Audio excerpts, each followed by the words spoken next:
Uma escola bíblica dominical, e aí eu gostaria que nós pudéssemos ler esse versículo aqui para abrir essa escola dominical, que está na segunda carta de Timóteo, no capítulo 3, no verso 16, que diz assim: toda a escritura é inspirada por Deus e útil para o ensino, para a repreensão, para a correção, para a educação na justiça, a fim de que o homem de Deus seja perfeito e perfeitamente habilitado para toda boa obra. Então nós vamos hoje falar um pouquinho sobre a Bíblia, porque a Bíblia ela é um presente que o Senhor nos deu.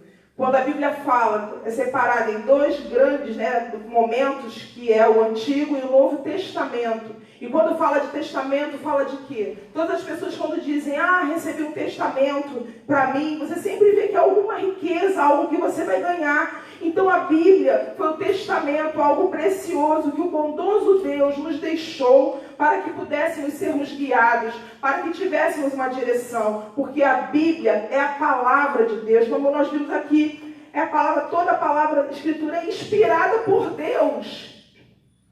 Por isso que Hebreus 4,12 mostra que a palavra de Deus ela é viva e eficaz, e mais penetrante do que qualquer espada de dois gumes, ao ponto de dividir a alma e o espírito, as juntas e medulas, e apta para discernir pensamentos e intenções do coração. Efésios 6 também vai nos mostrar que a palavra de Deus ela é uma espada, ela é a espada do Espírito. Então nós vemos que o Senhor nos deixou algo tremendo, o Senhor nos deixou uma arma poderosa que é a sua palavra. E quem é a palavra de Deus? É o próprio Jesus. Por isso, é muito interessante nós sempre lembrarmos o seguinte, que a Bíblia é a palavra do Senhor.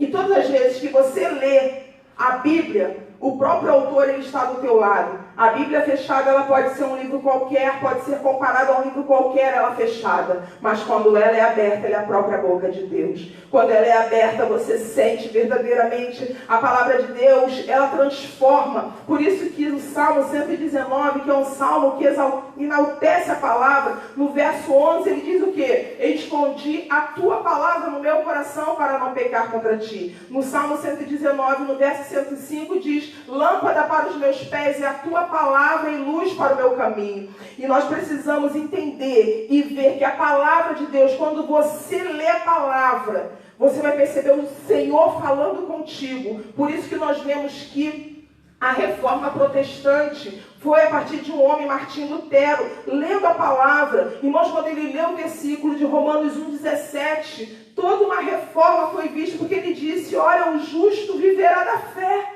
E é isso que Deus quer de nós, que nós venhamos nesse tempo de crise a viver da fé, a fé no único e suficiente Salvador.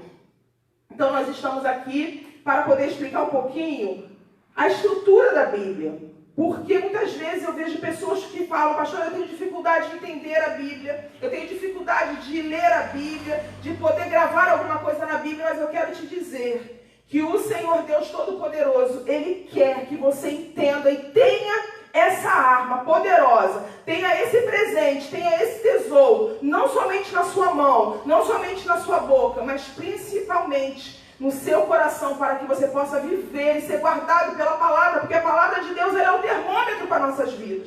No momento de dificuldade, a palavra de Deus ela vai nos fortalecer, porque o Senhor Jesus fala o quê? No mundo tereis aflições. Olha esse momento, mas tem de bom ânimo que eu venci o mundo. Então a palavra será o termômetro, ela vai guardar o nosso coração. Então, para que nós possamos entender a palavra de Deus, nós precisamos conhecer a sua estrutura. Como eu disse, a Bíblia é separada por dois grandes momentos, o Antigo e o Novo Testamento. É separado por quê? Porque Antigo é antes de Jesus e Novo Testamento é a partir do nascimento de Jesus. Mas, diante dessas duas grandes divisões, nós temos 9, a Bíblia foi separada, no formato que nós temos, ela foi separada em 9 grupos. Nós vamos ver no Antigo Testamento, o primeiro grupo, que é o Pentateuco, com 5 livros. No segundo, livros históricos, com 12.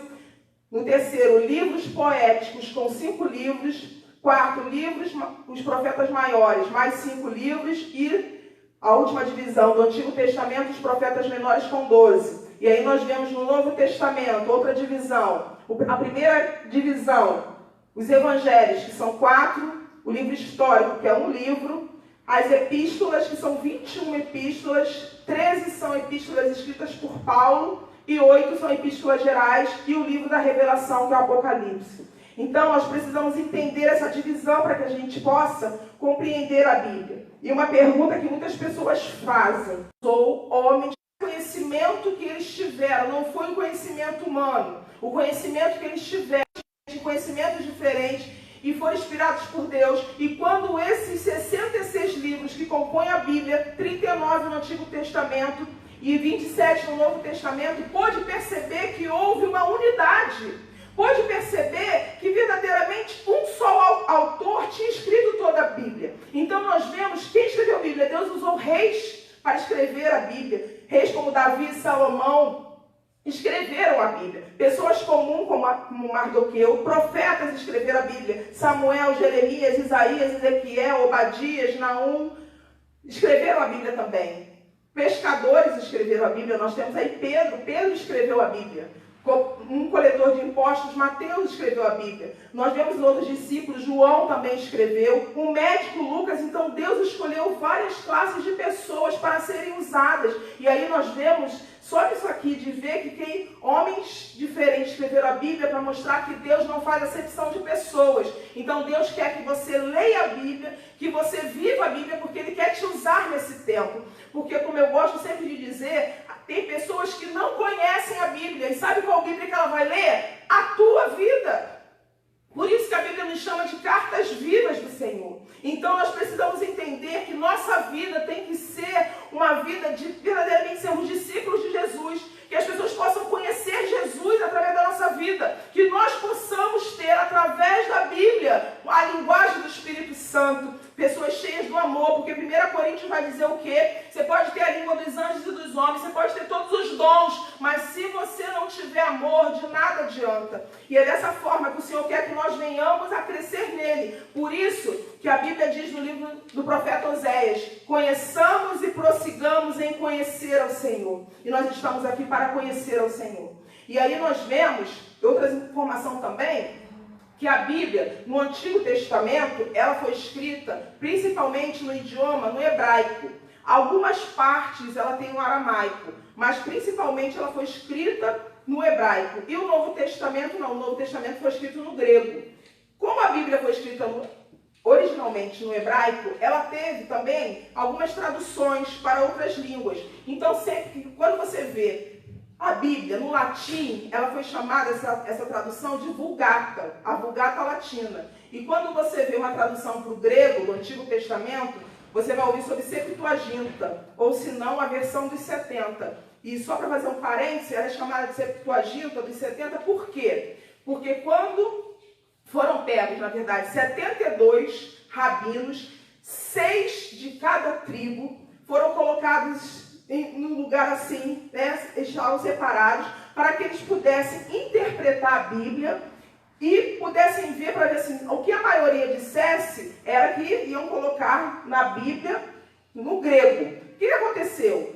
Ao final da tradução do Antigo Testamento, desses 72 homens que não estavam perto ali um do outro, todos eles traduziram, né? Traduziram a Bíblia do hebraico para o grego da mesma forma. Foi impressionante que todos traduziram da mesma forma. Então eles puderam ver que verdadeiramente o Senhor, o Espírito de Deus estava ali com eles. Por isso que ela é chamada de Septuaginta. Por quê? Porque foram 72 rabinos em 72 dias e traduziram. Então ficou com essa versão chamada Septuaginta. E também a Bíblia, ela é chamada de livro dos livros. Porque foi um livro, o primeiro livro a ser impresso foi a Bíblia. A Bíblia ela foi traduzida por mais de 2.000 idiomas. Então nós vemos que as pessoas falam durante o tempo, que a Bíblia é isso, que a Bíblia é aquilo, mas ela continua. Ela é uma Bíblia, é o livro mais vendido. Então nós precisamos entender da importância que a Bíblia tem para nossas vidas. E aí nós vamos para a primeira divisão. A primeira divisão da Bíblia é chamada de Pentateuco, que são os 5 primeiros livros da Bíblia. Por que é chamado de Pentateuco? Penta vem de 5 e teuco quer dizer rolo. quer dizer livro. Então são 5 livros, 5 rolos. E essa visão tem o quê? Gênesis, Êxodo, Levítico, Números e Deuteronômio. 5 primeiros livros que falam da criação, aqui em Gênesis, a criação do mundo. E vale lembrar também que os nomes dos livros da Bíblia, geralmente ele tem a ver com o seu conteúdo. Então nós vemos Gênesis. Gênesis quer dizer o quê? Esse nome foi dado pelo primeiro versículo da Bíblia, que diz o quê? No princípio criou Deus os céus e a terra. Então Gênesis quer dizer começo, Gênesis quer dizer origem, por isso que tem esse nome. E aí nós vemos aqui a criação do mundo. Deus criou o mundo em 6 dias e no 7º dia ele descansou. Nós vemos aqui também a Arca de Noé, nós vemos a Era Patriarcal. Então sempre quando você ouvir falar assim, a época dos patriarcas, você tem que saber que foi o quê? Foi o período de Abraão, Isaac e Jacó. Essa é a época patriarcal. E também, Gênesis começa, né, com a criação e termina com o quê? Com a fixação do povo de Deus no Egito. Porque se tem um nome forte aqui em Gênesis, é o nome de José.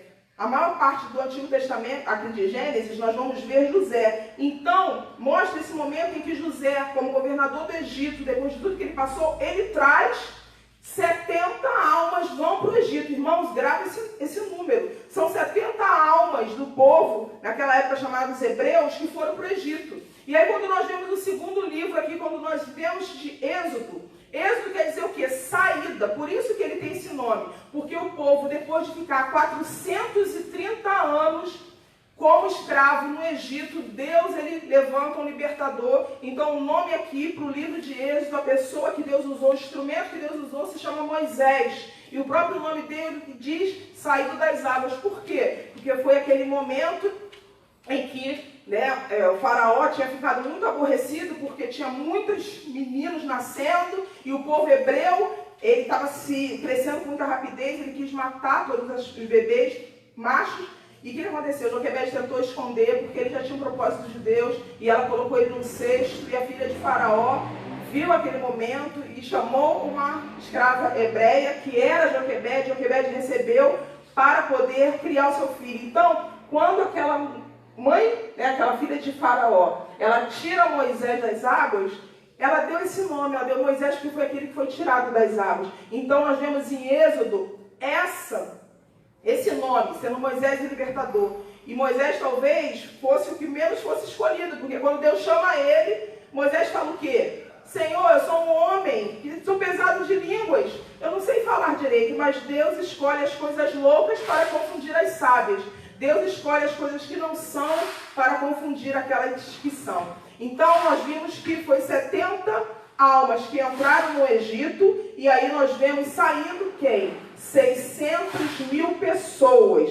Então nós entendemos e vemos que como o povo realmente cresceu, 600 mil homens, fora mulheres e crianças, ou seja, possivelmente foram mais de 1 milhão de pessoas que saíram ali do Egito. Então o Êxodo quer dizer isso, essa saída. No livro do Êxodo também nós vemos a instituição da Páscoa. Por quê? Porque no livro do Êxodo nós vemos as 10 pragas, ou seja, o momento que Deus tirou com mão forte o povo do Egito, e a 10ª praga foi a praga da morte dos primogênitos. Foi quando Deus instituiu e disse, olha, irmãos, olha o que está aparecendo nesse momento que nós estamos vivendo. Olha a instrução de Deus.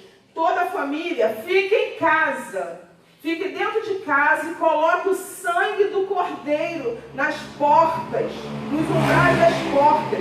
Porque quando eu me ferir todo o Egito, quando eu ver o sangue na casa, quem estiver fora da casa vai ser morto. Mas quem estiver dentro de casa, quando eu ver o sangue, eu vou pular essa casa. E aí foi instituída a Páscoa, porque Páscoa quer dizer passagem. Páscoa quer dizer pular, passar por cima. Então, todas as casas que tinham sangue, o anjo da morte teve que passar por cima. E aí foi instituída a Páscoa. E nós também vemos no livro do Êxodo os 10 mandamentos que Deus deu para Moisés. Naquele momento, Deus separando. Por que Deus deu os 10 mandamentos? Porque Deus queria separar o povo deles de todas as nações. Então, quando Deus instituiu os 10 mandamentos, se você verificar, é regra para disciplinar, para direcionar as nossas vidas. Então, Deus separou um povo. E desses 10 mandamentos, 4 dizem de respeito ao homem com Deus. 4 delas aqui, olha, mostrando aqui a parte vertical. E quando mostra 6 mandamentos que diz o quê? Do homem com o seu semelhante, na parte horizontal, forma a cruz. Ou seja, 4 mandamentos do homem com Deus e 4 mandamentos e 6 mandamentos do homem com o seu semelhante. E aí nós passamos para o livro de Gênesis, Êxodo, Levítico. Levítico é um livro que não conta uma história, não conta a história do povo de Deus. É como se desse uma parada na história para mostrar o quê? Levítico, ele tem esse nome por quê? Por causa dos levitas. Nós vamos ver que das 12 tribos de Israel, Levi, que eram dos filhos de Jacó, essa tribo foi separada por Deus para fazer o sacerdócio, para cuidar das coisas do Senhor. Então Levítico leva esse nome por causa da tribo de Levi, por causa dos levitas. E é um livro que fornece o quê? Mostra toda a forma de sacrifício, porque no passado, a forma de sacrifício para poder aplacar o pecado era o derramamento de sangue. Já mostrando o quê? Mostrando, prefigurando para o Novo Testamento, quando nós fôssemos ver o nosso Senhor e Salvador Jesus Cristo sendo o Cordeiro de Deus que tira o pecado do mundo. E se tem assim um versículo forte aqui em Levítico, é Levítico 19:2, que diz: sede santo, porque eu, o seu Deus, eu sou santo. Aí nós vamos para o livro de Números. Quando chega no livro de Números, por que Números tem esse título? Por quê? Porque aqui no conteúdo desse livro teve 2 censos, 2 momentos em que o povo foi contado. Ou seja, quando saiu do Egito, mostra essa contagem. E quando eles vão entrar na terra de Canaã, mostra uma contagem também. Então, por causa dessas 2 contagens que o livro teve o nome de Números.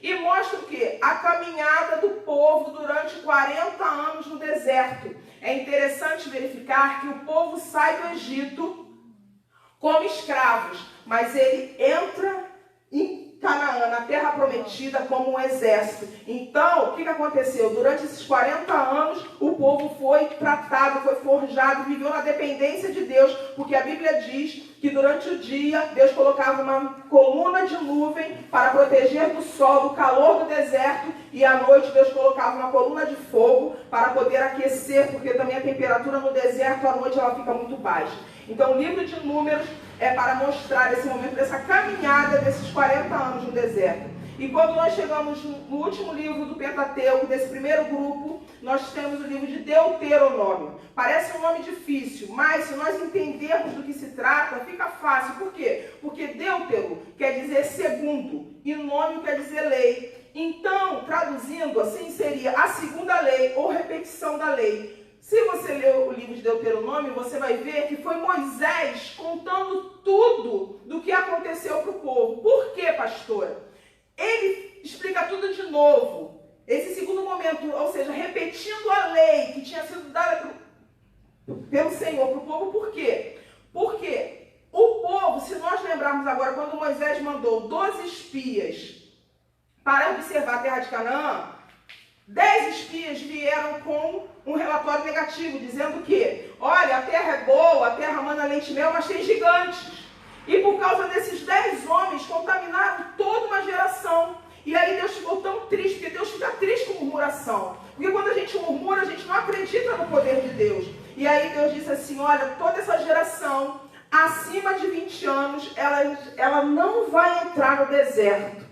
Ela vai morrer durante essa caminhada. Então, quando chega às portas ali, depois de 40 anos no deserto, o que acontece? Era necessário Moisés repetir, explicar por quê? Porque uma nova geração nasceu. Então, era necessário explicar para essa nova geração, né, dos filhos daqueles homens que morreram no deserto, que não acreditaram em Deus, porque dos 10 espias que não acreditaram, só 2 entraram. Ou seja, daquela geração acima de 20 anos, só 2 pessoas entraram, Josué e Caleb, que foram os 2 espias que trouxeram e disseram, olha, a terra é boa, a terra manda leite e mel, a terra tem gigante, mas nós vamos prevalecer, porque o Senhor é conosco. Ei, isso serve para nós no dia de hoje. Que tipo de grupo nós estamos pertencendo? Nós pertencemos ao grupo dos 10 espias que só sabem olhar para a dificuldade, só sabem olhar para a crise, só tem Josué e Caleb, que vê a crise, que vê a dificuldade, que vê o medo, mas diz, ei, em Deus nós vamos conseguir prevalecer acima de todas as coisas. Dessa forma, nós vemos o primeiro grupo dos livros da Bíblia, que é o Pentateuco. E aí nós vamos para a segunda parte, o segundo grupo, que é chamado livros históricos, porque eles vão contar a história, né, do povo de Deus também. E são 12 livros, que são livros de quê? De Josué, Juízes, Ruth, 1º e 2º Samuel, 1º e 2º Reis, 1º e 2º Crônicas, Esdras, Neemias e Esther. Sempre que tiver 2 livros no Antigo Testamento, você nunca pode falar 1ª e 2ª Samuel. É sempre no masculino, porque você faz referência a livros. Quando você fala primeiro Samuel, você está dizendo primeiro livro de Samuel. Mas quando nós chegarmos nas cartas, nas epístolas, que é feminina, aí quando você vê primeiro, tem 2 livros de Tessalonicenses, 2 cartas, você vai dizer o quê? 1ª e 2ª Tessalonicenses. Por quê? Primeira carta aos Tessalonicenses e 2ª carta. Tem essa diferença, para que nós possamos entender.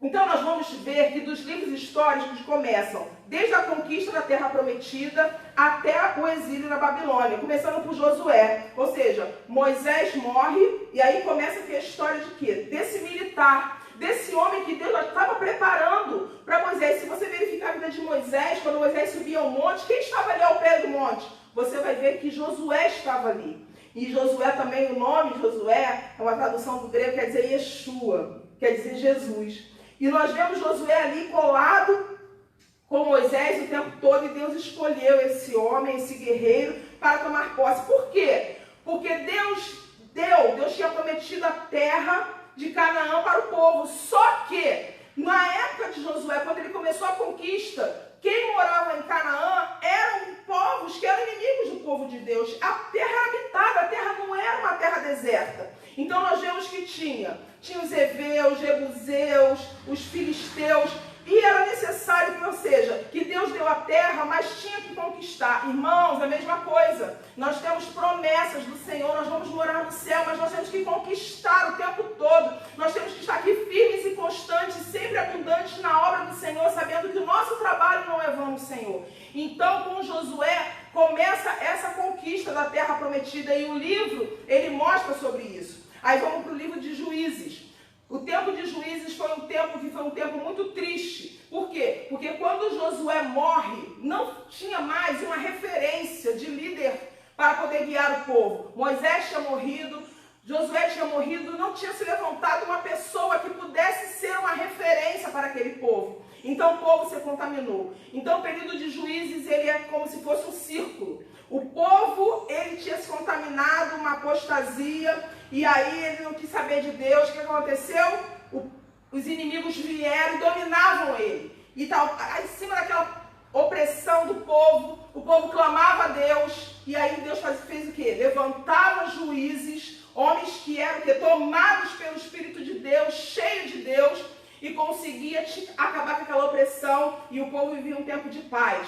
Aí, por causa do tempo de paz, o povo se contaminava de novo, e ficou esse círculo. Então, foram levantados 12 juízes nesse período. O mais conhecido dos juízes são Débora, que a gente já ouviu falar, de Gideão, nós ouvimos falar também de Sansão, Jefité, são os mais conhecidos juízes. Então foram homens que foram levantados por Deus nessa época para fazer uma grande obra. Quando nós vemos aquilo do terceiro livro, dos livros históricos, que se chama Ruth, 4 capítulos, e você vai falar, pastora, diante de um livro histórico de tantas batalhas, de tantas guerras, por que Ruth apareceu aqui? Ruth é porque ela faz parte do tempo dos juízes, mas para mostrar, Ruth vem confirmar a genealogia do rei Davi, porque Davi veio aqui da parte de Ruth. Então nós vemos que mostra que Ruth confirma o quê? Quando você vai ver Mateus capítulo 1, que mostra a genealogia de Jesus, você vê Ruth ali confirmando que essa moabita, que é aquela mulher que veio para poder ser o quê? Foi transformada por Deus, e o Senhor verdadeiramente muda a vida dela. Aí nós passamos por 1º e 2º Samuel. Aqui em 1 Samuel começa a época Monarquia. Na época dos reis de Israel é a época da monarquia. Abrange mais ou menos, 1º e 2º Samuel, 140 anos, que vai mais ou menos do ano 1180 até 1040 a.C. Como é que começa? Começa a história da monarquia com o choro de uma mulher. Ana queria ser mãe.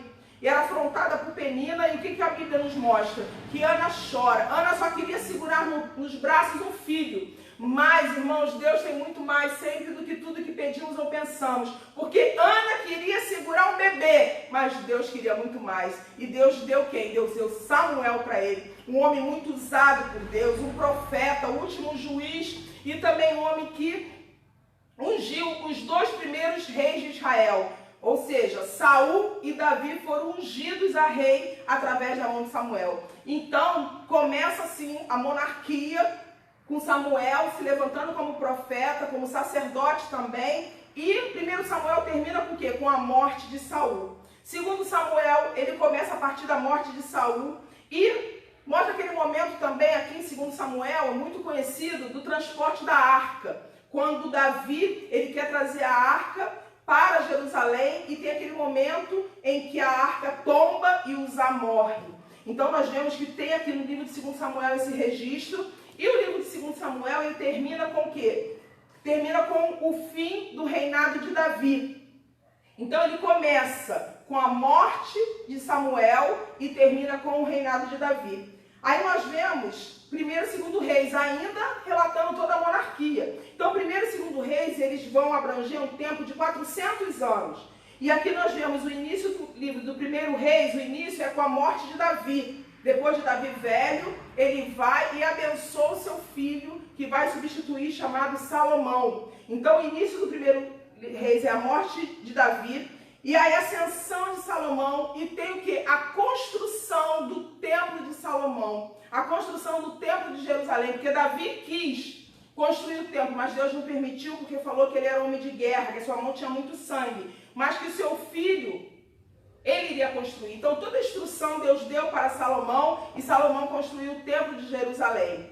E aí também aqui no 1º Reis mostra o momento do reino dividido. Isso é muito importante nós guardarmos, por quê? Porque Deus queria que todo o reinado viesse com a descendência de Davi, porque Davi era um homem segundo o coração de Deus. Só que Salomão, Deus deu um tempo de paz, Salomão reinou durante 40 anos. E ali Davi já tinha juntado as 12 tribos, e Salomão pegou essa glória do pai dele, de ter conseguido essa unificação. Só que por ter um tempo de paz, porque enquanto o seu pai Davi vivia nas guerras e vivia na dependência do Senhor, debaixo da cobertura do Senhor, Salomão não. Salomão, quando Deus perguntou o que ele queria, ele disse: Senhor, eu quero entendimento, eu quero sabedoria para guiar o seu povo. E Deus deu uma sabedoria para Salomão que nunca houve igual, mas Deus falou assim: porque você me pediu sabedoria e não pediu riquezas, e nem pediu a morte dos seus inimigos, eu vou te dar tanta sabedoria, qual nunca vai ter um homem igual, e também muita riqueza. Então Salomão foi um homem rico, e aí teve esse tempo de paz. O que aconteceu? Salomão casou com 1000 mulheres. Salomão, a Bíblia diz que ele tinha 300 concubinas e 700 esposas. E essas esposas de outros territórios que adoravam outros deuses corromperam o coração de Salomão. Por isso que em 1º Reis mostra que Deus falou: eu vou rasgar, só não vou tirar totalmente o reinado, a descendência aí de você, Salomão, porque você veio de Davi, eu tenho uma palavra com Davi. Então foi rasgado 10 tribos, seguiram Jeroboão, e 2 tribos seguiram ali Roboão, que era o filho de Salomão, que as 2 tribos eram Judá e Benjamim. Então nós vemos essa divisão. E aí como é que fica?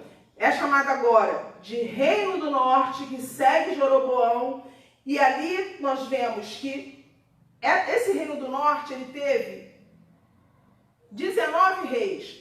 Todos os reis foram ruins. No Reino do Sul, que foi o reino que era da linhagem de Davi, que foi a partir de Roboão, com as 2 tribos, tiveram 20 reis. 9 reis foram bons, os outros reis não foram. Mas mesmo assim nós vemos ali que teve reis bons. E nessa caminhada desses reis nós vemos pessoas importantes. aqui nesses reis que foram bons? Nós vemos Josafá, nós vemos Ezequias, nós vemos Josias, foram reis que foram bons ao Senhor. Agora do lado ruim, nós temos quem? Só aí deixando o nome e falando de Acabe, nós já vemos que a coisa não foi boa, porque Acabe, infelizmente, ele fez uma aliança, ele se casou com uma mulher chamada Jezabel, uma mulher que é da terra de Sidom, uma mulher que ela matava os profetas do Senhor. Foi um período muito ruim do povo do Senhor, mas sempre quando tem um tempo ruim, nós sempre vemos o Senhor levantando profetas. Nós vamos ver aqui os livros proféticos, mas aí eu gostaria de levantar.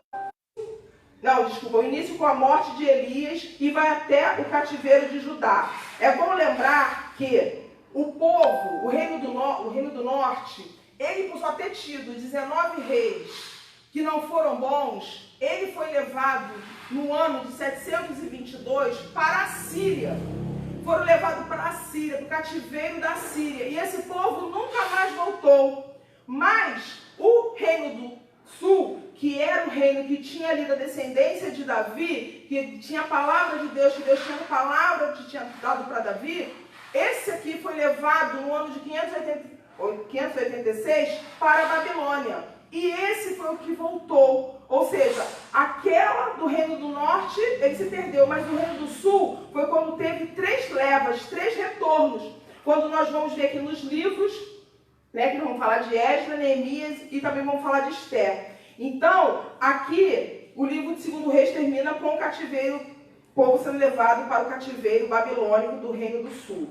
1º e 2º Crônicas. O livro de Crônicas, o primeiro livro, muitas pessoas não gostam de ler. Porque os 9 primeiros capítulos falam sobre genealogias. Então, as pessoas acham que é cansativo ler genealogia. Mas nós vamos ver que o livro de 1º e 2º Crônicas, ele faz tipo uma repetição da história, mas somente da parte do reino de Judá. Porque Judá era ali, né? Judá e Jerusalém. E quando nós vemos o reino do norte, era o quê? Era Israel com capital na Samaria. Então, nós vamos ver aqui, nesse momento que Crônicas, ele fala aqui, né, ele conta novamente, vai haver muita repetição, tanto que o livro de 2º Crônicas começa com a construção do templo do Salomão, né, de Jerusalém, até o decreto de Ciro. Aqui, 2º Crônicas termina com o decreto de Ciro. Por quê? Porque o povo de Deus do Reino do Sul tinha sido levado para a Babilônia, mas Deus levantou um homem que nem era temente a ele para que pudesse fazer um decreto e deixar quem quisesse voltar. E aí nós vamos ver os 3 últimos livros históricos, né, que é Esdras, Neemias e Esther, essa parte, porque Esdras e Neemias, eles são livros que são conhecidos como livro pós-exílio. Ou seja, foram essas 2 pessoas que vieram do cativeiro. Por quê? Porque quando Ciro ele fez esse decreto, veio a primeira leva e voltou para Jerusalém. Para quê? Porque Deus queria que fosse reconstruído o templo de Jerusalém. Então, a primeira leva vem com Zorobabel. Se você quiser ver essa informação, você lê o livro de Esdras, que mostra o decreto de Ciro e Zorobabel voltando, como também mostra a segunda leva, voltando com Esdras. Para quê? Esdras era um sacerdote e tinha conhecimento da lei de Moisés. Então, Esdras ele fez a restauração espiritual. E nós lemos esses 2 livros. Aí vem o livro de Neemias. Mas eu gostaria de fazer um parênteses aqui, por quê? Porque Esdras, o livro dele mostra a primeira leva voltando com Zorobabel para reconstruir o templo e a segunda leva voltando com ele para fazer a restauração espiritual. Mas no meio, 25 anos antes de Esdras vir a segunda leva voltar para Jerusalém, o que aconteceu é que tem a história de Esther. Então, embora Esther seja o último livro do grupo dos livros históricos, na verdade, ela está no meio ali do livro de Esdras, tá? E aí nós vemos aqui o livro de Neemias, que conta a última leva, que volta para o quê? Para reconstruir os muros de Jerusalém e restaurar suas portas. Então, dessa forma, nós terminamos os livros históricos da Bíblia. Vamos agora para o terceiro grupo. Já vimos o Pentateuco, o primeiro grupo com 5 livros. Vimos o grupo dos livros históricos com 12 livros. Agora nós vamos ver o grupo dos livros poéticos, que tem 5 livros, que são Salmos, Jó, Salmos, Provérbios, Eclesiastes e Cantares. Pastora, por que eles são chamados de livros poéticos? Né? Livros poéticos ou livros sapienciais, quer dizer o que? Sabedoria. Esse grupo, ele foi assim, né? Foram colocados aqui. Por quê? Porque a poesia a poesia dos hebreus, né? A poesia do povo de Deus, a poesia hebraica, ela é diferente da poesia, por exemplo, do Brasil. Nós aqui vemos poesia com verso e com prosa. Eles não. Eles veem a poesia de uma forma diferente. Às vezes falam que é como assim, um paralelismo, uso de muitas metáforas. Então, um exemplo que nós podemos ver do uso dessa poesia é sempre assim, quando o paralelismo contrastante. Quando ele fala uma coisa e depois ele usa um exemplo contrário para confirmar aquela coisa. Exemplo, Provérbios 14:1, que diz o quê? A mulher sábia edifica a sua casa, mas a tola com a sua própria mão a destrói. Então nós vemos, isso é uma poesia, um paralelismo. E o primeiro livro aqui do grupo dos livros poéticos é o livro de Jó. O livro de Jó, ele talvez tenha sido o primeiro livro, né, um dos primeiros livros a serem escritos. Talvez alguns historiadores vão dizer que quem escreveu o livro de Jó foi Moisés. Provavelmente Jó, ele viveu na época de Abraão, ali no Oriente. Ele era um homem muito rico. E aí nós vemos aqui, nesse livro, a gente vê mais ou menos essa informação ali de Deus com Satanás, quando o Senhor usa Jó para mostrar ali verdadeiramente que tem pessoas que amam o Senhor não pelo que o Senhor pode dar, mas pelo que o Senhor é, para a glória e honra do nome do Senhor. E depois vem o livro dos Salmos. Irmãos, Salmos é um livro à parte. Salmos é o maior livro da Bíblia porque ele tem 150 capítulos. Ou seja, os Salmos, ele geralmente falava assim, Salmos de Davi. Por quê? Porque não foi só Davi que escreveu os Salmos. Dos 150 Salmos, 73 foram escritos por Davi. Quer dizer, a maior parte foi escrita por Davi. Mas nós temos também 12 escritas por um levita chamado Asaf. Nós vemos também 11 dos Salmos sendo escritos pelos filhos de Coré. 50 Salmos foram anônimos. 50 Salmos, a Bíblia não relata o nome, o autor do que escreveu, né? O autor humano, assim, na verdade o escritor, porque o autor é o Espírito Santo.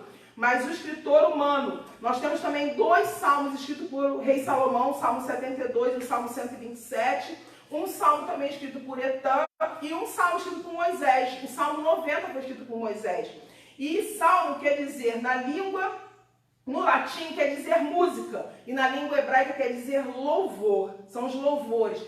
Os salmos eram como se fosse o inário. Na época do templo de Jerusalém, é como se fosse o inário, como se fosse hoje a harpa cristã, ou para os batistas, o cantor cristão. Então, os salmos era esse inário. E aí nós vemos também que tem um grupo dos salmos muito interessante, que são o grupo dos salmos, são 14 salmos, do número 120 até o 134, são chamados salmos de romagem, salmos dos degraus, salmos de subidas. Sempre quando você lê do Salmo 130 até o 134, você vai ver que são esses salmos de romagem. Por que eram chamados de romagem? Porque Deus tinha instituído em Levítico 23 uma ordem dizendo, 3 vezes ao ano eu quero que vocês subam até Jerusalém. Por que falavam subam? Porque Jerusalém, o templo de Jerusalém, ele ficava em cima do monte chamado Moriá. Então havia uma peregrinação. Onde tivessem os judeus espalhados pelo mundo, eles tinham que ir 3 vezes ao ano, subir até Jerusalém para adorar ao Senhor. Por que 3 vezes ao ano? Porque tinham 3 grandes festas. Eu falo 3 grandes festas porque na verdade eram 7 festas. Só que as outras 4, elas eram juntas com as primeiras 3. Por exemplo, aqui para nós, falando dos meses aqui que nós conhecemos aqui no Brasil, o mês de abril era a primeira grande romagem, a primeira grande subida para quê? Para a festa da Páscoa. E quando celebravam, eles iam para a festa da Páscoa, naquela mesma semana, eles participavam da festa dos pães asmos e da festa das primícias. Aí depois, quando chegava no mês de julho, o povo tinha que ir de novo para Jerusalém, uma nova peregrinação. Aí o que acontecia? Durante essa caminhada, o povo cantava esses salmos, do 120 ao 134. E eles iam para quê? Para a festa que era a festa de Pentecostes. E nessa festa de Pentecostes, era o quê? Também tinha festa e comemoravam logo a seguir a festa das trombetas e a festa da expiação. Você sabe o que quer dizer a festa da expiação? Fazendo um parênteses aqui. A festa da expiação era aquela vez, lembra que no passado, uma vez por ano, o sumo sacerdote, ele podia atravessar o véu e estar no Santo dos Santos ali diante da arca, uma vez por ano, lembra? Era nessa festa aqui, na festa da expiação. E depois eles voltavam na última festa do ano, que aqui para nós era como se fosse o mês de outubro, que era a festa dos tabernáculos, também conhecida como a festa das cabanas. Por quê? Porque o Senhor fazia com que, deu uma ordem para que as pessoas durante 7 dias, elas estivessem morando em cabanas para lembrar o tempo que elas ficaram 40 anos andando no deserto. Então nós vemos aqui, esse faz parte do grupo dos Salmos. Aí nós vemos Provérbios, Eclesiastes e Cantares. Esses 3 foram escritos por quem? Por Salomão.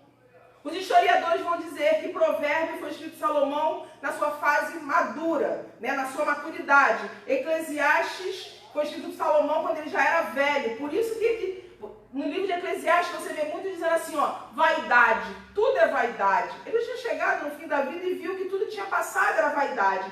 E Cantares, que Salomão escreveu na sua juventude. Então nós vemos vários provérbios aqui, né? Uma coleção de coleções, são poesias hebraicas, tem muitas imagens vivas.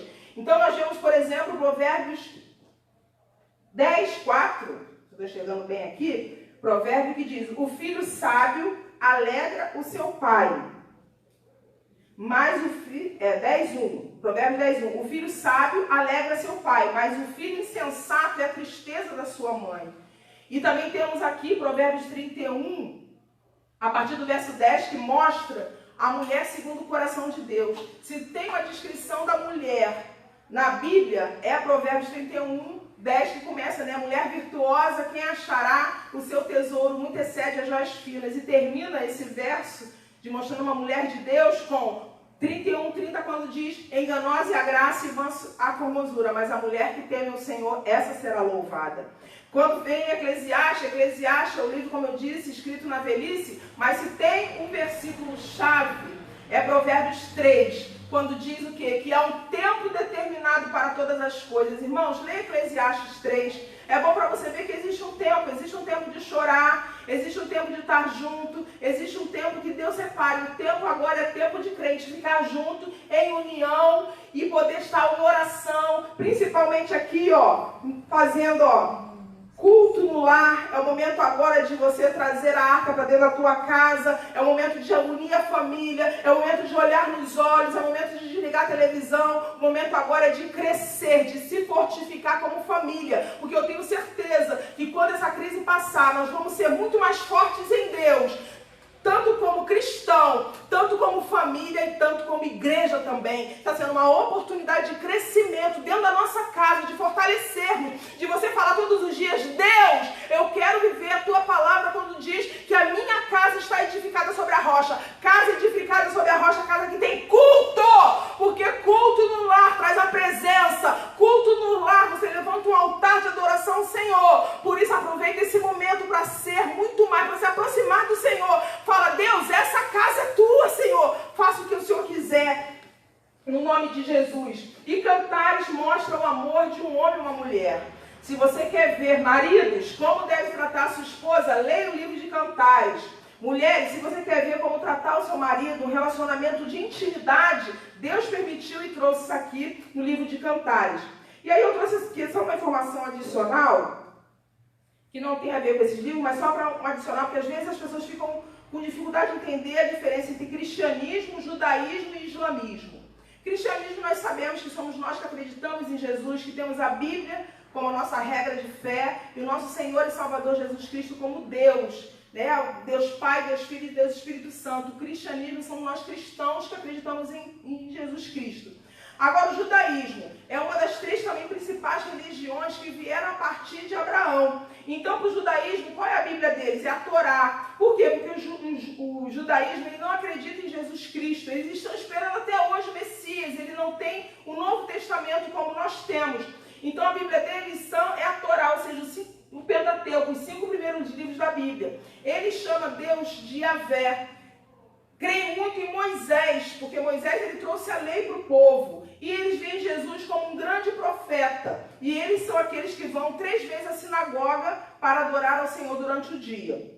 Agora tem o islamismo. O islamismo também ele veio de Abraão e é uma religião monoteísta. Qual a diferença? Que a Bíblia deles é chamada de Alcorão. Eles conhecem Deus pelo nome de Alá. E o seu profeta maior é chamado de Maomé. E todas as pessoas que são adeptas ao islamismo, eles são chamados de muçulmanos. E que tem 2 divisões dentro dos muçulmanos, que são os sunitas e os xiitas. Mas isso aí é uma aula separada só para isso, tá bom? E agora nós vamos para o outro grupo. O grupo agora para os livros proféticos. Os profetas maiores, que são 5 livros. Que são Isaías, Jeremias, Lamentações, Ezequiel e Daniel. Profetas maiores. O maior quer dizer que teve o maior escrito. São livros que teve muitos capítulos. Não só quer dizer que sejam livros que são assim, os profetas que são importantes, os profetas menores são menos importantes. Não, é por causa do tamanho do livro.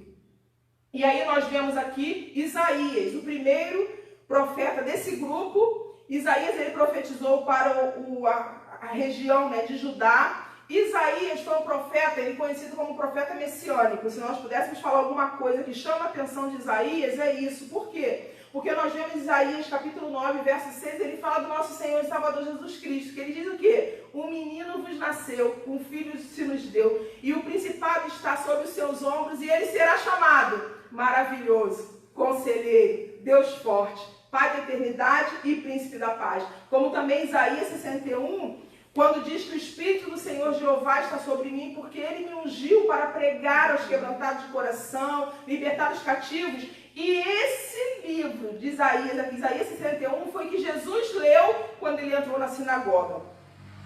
E aí nós vamos para o livro de Jeremias. Jeremias é conhecido como profeta chorão. Jeremias é um profeta que pode-se dizer que ele é pré-exílico. Por quê? Porque ele trouxe uma profecia dizendo que vinha a Babilônia, que vinha para poder levar o povo por causa da desobediência. Jeremias foi um profeta que foi colocado no calabouço. Ele apanhou porque ele trazia uma mensagem. Enquanto todos os outros profetas diziam assim, não, nós vamos vencer que Deus é conosco. Mas todas as pessoas estavam em pecados e eles estavam dizendo, os profetas para agradar o povo, estavam dizendo que não, Deus vai ser conosco. Só que Jeremias trazia real, dizendo, olha, vem um povo lá da Babilônia, os caldeus vão vir, mas Deus vai ter misericórdia de vocês, porque vão ficar 70 anos no cativeiro, mas Deus vai trazer o remanescente de volta. E por causa disso, Jeremias sofreu muito. Ele é conhecido como um profeta chorão, porque ele tinha ele tinha altos e baixos, ele ficava muito angustiado por isso tudo que estava acontecendo, as pessoas não ouvirem a sua mensagem. E aí nós vemos o outro livro, que é Lamentações. Lamentações foi escrito por Jeremias, mas foi escrito pelo profeta quando ele estava preso. Por isso que fala que são lamentações, é um choro. Mas tem Lamentações 3:21, quando diz que eu quero trazer a memória que pode me dar esperança. E quando diz que a misericórdia do Senhor é a causa de não sermos consumidos, porque a sua misericórdia não tem fim, novas são a cada manhã, grande é a tua fidelidade, oh glória, oh palavra maravilhosa para esse momento que nós estamos vivendo. Vemos aqui agora o livro de Ezequiel. Ezequiel era conhecido como o profeta das visões.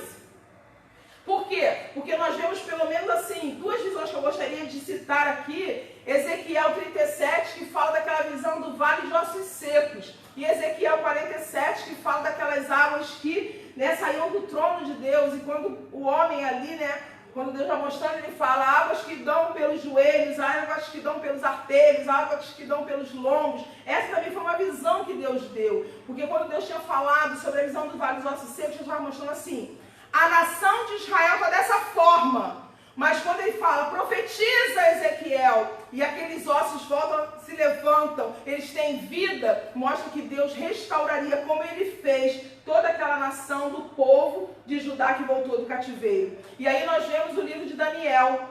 É bom lembrar que Ezequiel e Daniel foram para cativeiro. Então são profetas conhecidos como profetas do exílio, porque eles estiveram no exílio. E Daniel também foi, nós conhecemos a história de Daniel. Daniel foi aquele Daniel foi um homem que foi levado na primeira leva, quando Nabucodonosor ele veio para buscar aquelas pessoas para levar para a Babilônia, ele também foi levado em 3 levas. Na primeira ele levou quem? A nata da sociedade, as pessoas que eram ricas. E Daniel e seus 3 amigos foram levados nessa primeira leva para a Babilônia. Tanto que nós vemos a história, se você ler o livro de Daniel, você vai ver que Daniel ficou ali servindo, né? Ficou ali junto de Nabucodonosor. E toda a história de Daniel foi uma história de um homem que confiava em Deus, de um homem fiel a Deus, porque Daniel, ele passou por 3 reis. Ele passou ali pelo rei Nabucodonosor, depois pelo seu filho Belsazar e depois pelo rei Dario. E é bom lembrar, eu gosto sempre de frisar isso, que quando Daniel foi lançado na cova dos leões, ele não era novo. Ele foi lançado na época que a Babilônia já não tinha mais força, que já eram os medo-persas que estavam ali dominando. E quem botou Daniel na cova foi Dario, que não era um rei babilônico. Então nós vemos que Daniel, provavelmente quando ele entrou na cova dos leões, ele tinha 93 anos. Mas um homem com 93 anos ainda era forte em Deus. Porque quando o rei Dario, sendo contrariado, porque Daniel foi colocado na cova, sabe por quê? Porque os invejosos tinham visto que Daniel tinha intimidade com Deus, que Daniel orava ao Senhor 3 vezes por dia e falado para Dario: Dario, faça um decreto a partir de hoje, que quem orar algum Deus que não for o Deus aqui, né, os nossos deuses, que seja lançado na cova dos leões. Daniel foi lançado na cova do leão porque eu orava, porque buscava. Então está nos mostrando que sermos fiéis a Deus não vai fazer com que a gente não passe por dificuldade, mas sermos fiéis a Deus vai fazer com que na dificuldade nós vemos a mão do Senhor. Nós vemos o Senhor nos guardando. E esse aqui conta a história de Daniel no cativeiro, para mostrar que no cativeiro, em terra estranha, ele continua sendo Deus. Porque onde tiver um crente que esteja passando por dificuldade, Deus está ali para a glória e honra do nome do Senhor. E nós tivemos também profetas que não escreveram livros. Nós tivemos vários profetas na palavra. Eu vou citar alguns. Nós tivemos Elias no Reino do Norte, que Deus levantou para falar ao Reino do Norte. Elias, Eliseu, Jonas, Amós e Oséias. No Reino do Sul, Deus levantou, que não escreveram os livros aqui, Obadias, Joel, Miqueias, Naum, Sofonias. E nós vemos que esses, Abacuque tem livro, né? Mas tem outros profetas também que foram usados por Deus. E aí nós vamos agora para o último grupo dos livros do Antigo Testamento, que são os profetas menores, que fazem aqui 12 livros, ou seja, Oséias, Joel, Amós, Obadias, Jonas, Miqueias, Naum, Abacuque, Sofonias, Ageu, Zacarias, Malaquias. 12 profetas chamados menores, por quê? Porque os livros deles são pequenos. E aí nós vemos aqui da mesma forma Deus usando eles.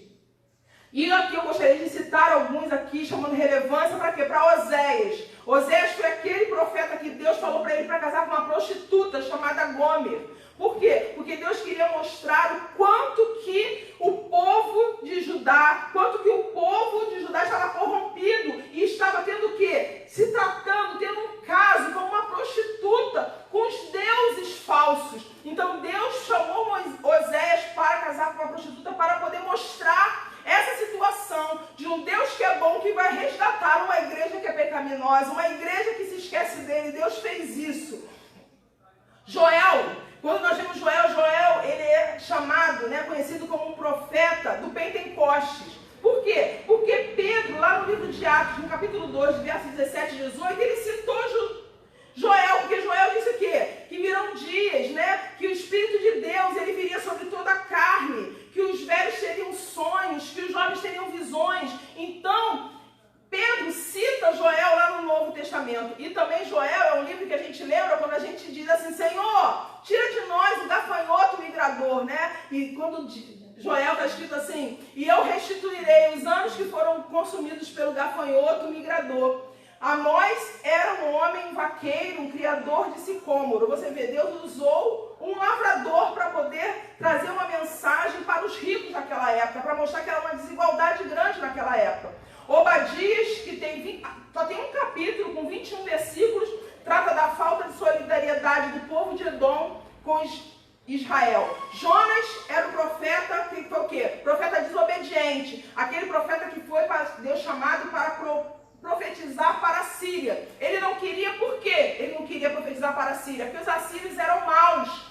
E ele falou assim, eu vou lá profetizar que Deus vai destruir esse povo, mas só que Deus é tão misericordioso que Deus vai perdoar eles, e eu que vou ficar, né, ele pensando, eu vou ficar como um profeta que não... mentindo, por quê? Porque o profeta que era visto como um profeta verdadeiro era aquele profeta que falava e as coisas se cumpriam. Então Jonas não queria por isso, Deus mandou ele para Nínive, ele foi para Tarsis. Só que quando ele foi para Tarsis, o que aconteceu? Deus tinha um propósito através da vida de Jonas para o povo assírio. Deus mandou o quê? Fez um balanço lá naquele navio, o povo jogou Jonas no mar, mas Deus teve misericórdia e fez com que um grande peixe... A Bíblia não fala por baleia, porque baleia é uma denominação dos nossos tempos atuais. Naquela época era um grande peixe, mas um grande peixe para poder engolir um homem, com certeza, era uma baleia. Então a Bíblia fala que veio um grande peixe e engoliu Jonas. E olha, irmãos, Deus usou a baleia como transporte, porque sabe onde Jonas foi vomitado pela baleia? Em Nínive. Deus falou assim, tu não foi através do navio dos homens, tu vai através do meu navio. Botou ali, a baleia vomitou. E quando Jonas, ele levou aquela palavra, ele com tanta raiva, irmãos, olha, eu nunca vi. Você vê porque realmente Deus usa o canal, né? Não é do homem. Porque, olha, vê se alguém se converte com um discurso desse. Nínive será subvertida. Alguém se converte com isso? A Bíblia diz que 120 mil assírios se converteram porque ele estava abrindo a boca, mas quem estava falando é o Senhor. Ei, nós não temos nada, por isso que a Bíblia nos compara a vasos de barro, porque a essência, a glória é dele, a honra é dele. Deus está te usando, glorifica ele. Se você por acaso acha que você é alguma coisa, você não é. Tudo vem dele, porque dele, por ele, para ele são todas as coisas. A glória seja dada a ele eternamente. Amém. Nós vemos aqui também, fala sobre Miqueias, e que eu gostaria de chamar a atenção para Miqueias, porque a profecia em Miqueias, ela fala sobre onde Jesus, o Messias, nasceria, porque Miqueias fala sobre a cidade de Belém, e tu, Belém Efrata, pequena entre as nações, mas tu será aquele que virá, o que governará todo mundo. Então Miqueias traz essa profecia. Naum quer dizer, o nome dele quer dizer consolador. Conta sobre a destruição de Nínive, a capital da Síria, que Jonas advertiu.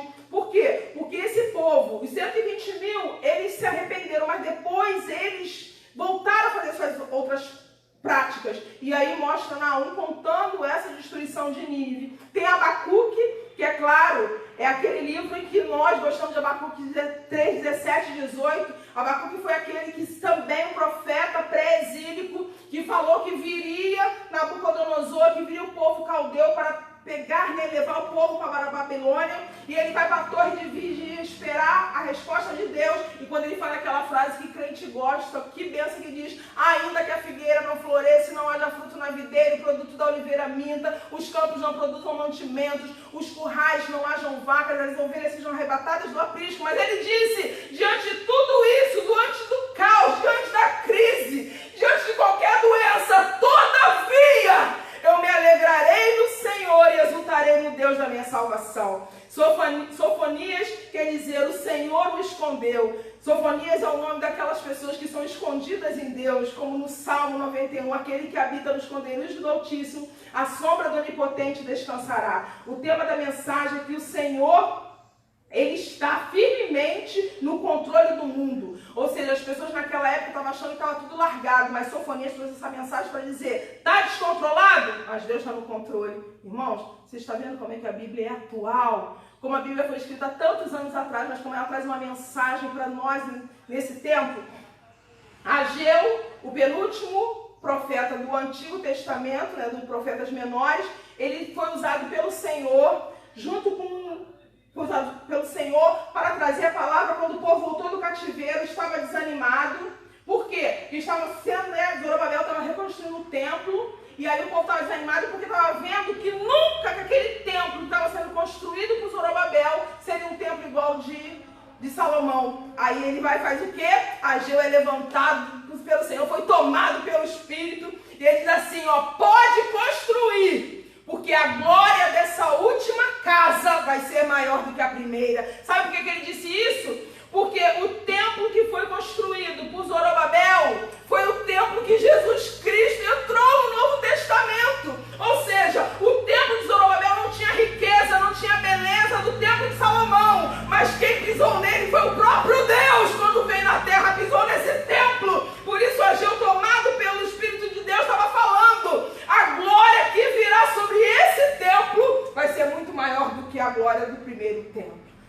Senhor Jesus pisou nesse templo.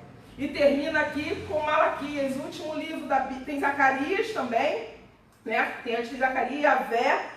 Quando fala sobre Zacarias, também foi um profeta messiânico também. Se você ler o livro do profeta Zacarias, você vai ver que fala muito sobre o Messias também, igual a Isaías. E Malaquias terminando o livro do Antigo Testamento. Esse profeta que nós conhecemos muito e usamos na igreja quando a gente vai falar de dízimo e oferta. Quando fala, né, Malaquias 3,10, trazei todos os dízimos à casa do Senhor, para que haja mantimento na minha casa. E fazei prova de mim, diz o Senhor dos Exércitos, se eu não vos abrir as janelas dos céus e derramar sobre vós bênçãos sem medidas. Então o livro de Malaquias, o último livro, é também o Senhor Jesus. Nós vemos a figura do Senhor Jesus em Malaquias quando diz que o nosso Deus, ele é o sol da justiça. E Malaquias também fala que Deus tem um memorial diante dele, escrevendo sobre todas as pessoas que reunidas falam do Senhor. Amados, a minha intenção era também falar do Novo Testamento, mas eu vou deixar para o próximo domingo. Hoje nós falamos sobre todo o Antigo Testamento, sobre 39 livros. Eu espero que você tenha sido abençoado. Em nome de Jesus, eu sei que tinha muito mais coisas para falar, mas foi muitos anos de história aqui, estamos a quase 1.400 anos de história aqui que foi falada aí em uma hora, e eu creio que você seja abençoado. Por isso eu queria orar nesse momento agora, eu queria que você fechasse os seus olhos, para que tudo que você ouviu, que possa ser guardado no teu coração. A Bíblia diz, todo aquele que ouve a minha palavra e a pratica, será comparado ao homem prudente que foi edificado sobre a rocha. Feche os olhos e vamos orar. Pai amado, meu Deus Todo-Poderoso, bendito, exaltado, glorificado seja o teu santo e poderoso nome. Senhor, tua palavra foi explicada. Senhor, aqui sobre os grupos, mostrando que em todo o tempo da história nós vemos o teu nome. Senhor, Senhor, vemos o teu agir, até quando o teu nome não era mencionado nos livros, o Senhor agir, não é diferente nesse tempo. Deus, hoje é o tempo de nos refugiarmos em Ti. Hoje é o tempo, Deus, que mais do que nunca precisamos viver e sentir que o Deus do Salmo 91 é o nosso Deus. Deus, nos guarda no teu esconderijo. Deus, quando vier a morte, quando vier, Senhor, a perturbação, ela vai ter que pular a nossa casa, pular a nossa vida, porque existe um Deus pelo qual que as suas mãos nos guardam, o seu sangue nos protege, a tua palavra nos garante a vitória. Deus, guarda-nos, Senhor, nesse momento, Senhor, de dificuldade. Guarda-nos, Senhor, nesse momento, Senhor, de crise. Porque nunca serão confundidos aqueles que esperam no Senhor. Eu abençoo